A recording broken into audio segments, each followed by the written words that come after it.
नमस्कार दर्शकों, देवम चैनल में आप सभी का स्वागत है। आज हम सुनेंगे मंगलवार व्रत कथा। यह कथा सुनने से भगवान हनुमान जी की कृपा अपने भक्तों पर हमेशा बनी रहती है। तो आइए इस कथा को सुनते हैं। एक समय की बात है।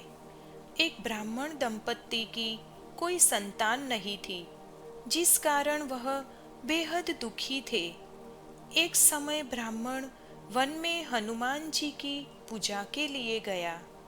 वहां उसने पूजा के साथ महावीर जी से एक पुत्र की कामना की। उसकी पत्नी भी पुत्र की प्राप्ति के लिए मंगलवार का व्रत करती थी। वह मंगलवार के दिन व्रत के अंत में हनुमान जी को भोग लगाकर ही खुद भोजन करती थी। एक बार व्रत के दिन ब्राह्मणी ना भोजन बना पाई और ना ही हनुमान जी को भोग लगा पाई। उसने प्रण किया कि वह अगले मंगलवार को हनुमान जी को भोग लगाकर ही खुद भोजन करेगी। वह भूखी प्यासी 6 दिन तक पड़ी रही। मंगलवार के दिन वह बेहोश हो गई। हनुमान जी उसकी निष्ठा और लगन को देखकर प्रसन्न हुए। उन्होंने आशीर्वाद स्वरूप ब्राह्मणी को एक पुत्र दिया और कहा कि यह पुत्र तुम्हारी बहुत सेवा करेगा। बालक को पाकर ब्राह्मणी अति प्रसन्न हुई। उसने बालक का नाम मंगल रखा।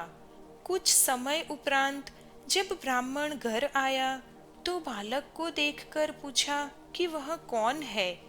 पत्नी बोली कि मंगलवार व्रत से प्रसन्न होकर हनुमान जी ने उसे यह बालक दिया है। ब्राह्मण को अपनी पत्नी की बात पर विश्वास नहीं हुआ। एक दिन मौका देख ब्राह्मण ने बालक को कुएं में गिरा दिया। घर पर लौटने पर ब्राह्मणी ने पूछा कि मंगल कहाँ है। तभी पीछे से मंगल मुस्कुराकर आ गया। उसे वापस देखकर ब्राह्मण आश्चर्यचकित रह गया।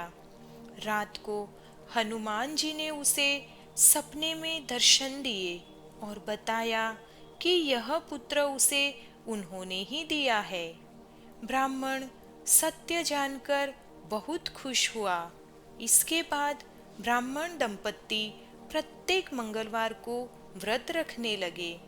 जो मनुष्य मंगलवार व्रत कथा को पढ़ता या सुनता है और नियम से व्रत रखता है, उसे हनुमान जी की कृपा से सब कष्ट दूर होकर सर्व सुख प्राप्त होता है और हनुमान जी की दया के पात्र बनते हैं। धन्यवाद।